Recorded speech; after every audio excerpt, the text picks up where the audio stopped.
Sunday Sundarakanda రచన Shri సుందరదాసు MS Ramarao గారు. ట్రాక్పై గానం గాన కళారత్న శ్రీ వెంపటి సత్యనారాయణ తెనాలి. వ్యాఖ్యానం విశ్లేషణ సహజ కవి డాక్టర్ అయినాల మల్లేశ్వరరావు తెనాలి.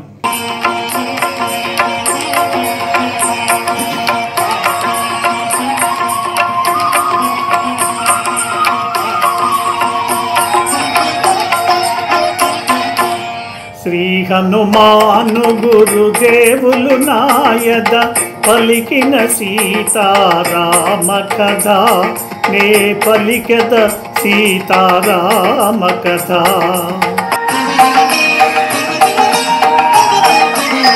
సుదతులతోడా సీతయుండగా తారల జూడగా వెదకుటెలాగా, మనసున ఏమి వికారమునందక నిష్కామముగ వివేకము వీడక, సీతను వెదకుచు చూచితిగాని మనసున ఏమి పాపమెరుగనని, స్వామి సేవ పరమార్థముగా గొని మారుతి సాగెను సీత కోసమని.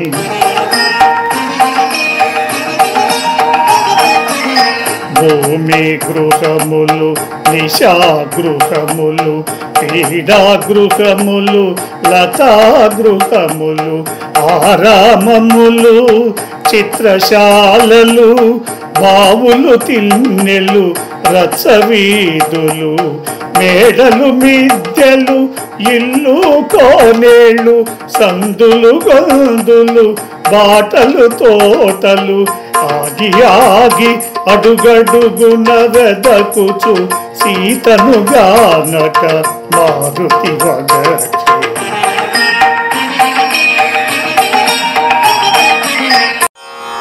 లంకానగరంలో సీతామాతను వెదుకుచూ చూడరాని ఎన్నో పాడు దృశ్యాలను చూసి పరితాపంతో లోలోన కృంగిపోసాగాడు హనుమంతుడు. మహిళలతో కదా సీతమ్మ ఉంటుంది, మరి ఆ స్త్రీలను చూడకుండా జానకి మాతను వెదకుటెట్లు?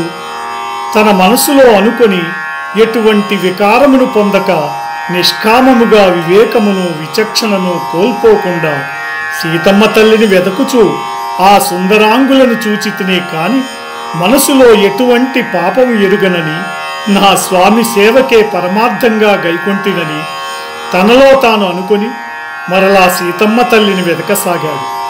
భూమి లోపల నిర్మితమైన గృహాలు, రాత్రులందు వినోదించే గృహాలు, పొదరిండ్లు, విలాస భవనాలు, ఉద్యానవనాలు, పెరటి తోటలు, వినోదశాలలు, విశాలమైన బావులు, ఎత్తైన ప్రదేశాలలో గల వేదికలు, ఆరుబయట అరుగుల గల వీధులు, మేడలు మిద్దెలు, ఇళ్ళు కోనేళ్లు, సన్నటి సందులు, ఇరుకు గొందులు, కాలిబాటలు, పూల తోటలు, ఇలా ప్రతి దాని దగ్గర ఆగి ఆగి అడుగడుగున సీతామాతకై వెదకుచు ఆమె కానరాకపోయేసరికి విపరీతంగా విచారించాడు ఆంజనేయుడు.